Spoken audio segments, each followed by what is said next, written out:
So it all comes down to, what does your leadership team, what do your people need to understand about competing in the transient advantage economy? And I think there's some very concrete things you need to think about in a really different way. First, you need to think about going from change as the unusual thing to change as kind of the normal thing. So rather than corporate changes happening irregularly and infrequently, we want to think about continuous reconfiguration. And how do you do that? Next, you want to think about being able to exit declining lines of business, lines of service, product categories gracefully. I call this a healthy disengagement. And it's hard to do unless you've really got the right processes in place to make that happen. But if you don't do it, what ends up happening is you cling on far too long to something that's really not going to be part of your future. Better to exit, get the resources freed up, get into innovations.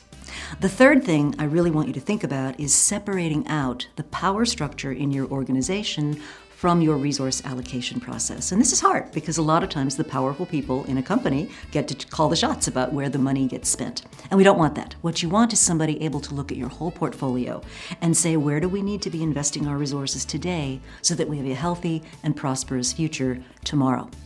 The fourth thing I think you want to get very smart about is innovation. And in a lot of companies, innovation gets talked about a lot, but it really doesn't happen. And why doesn't it happen? Because we don't have a process for it. We don't have a routine, regular way of doing innovations, in short, an innovation proficiency. So we'll talk about how we need to get at that. Next, we have leadership. And I think this fast-moving economy places a need for different kinds of leaders on organizations. You need people who are capable of seeing the data, picking up the early warnings, and then acting on them. You don't want people who are clinging to the past or who are unwilling to face current realities.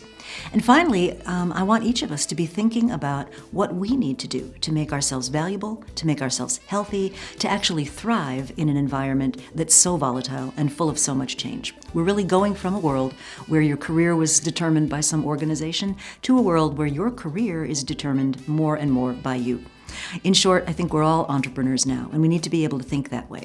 So, a very concise set of things that you need to be learning to thrive in the transient advantage economy.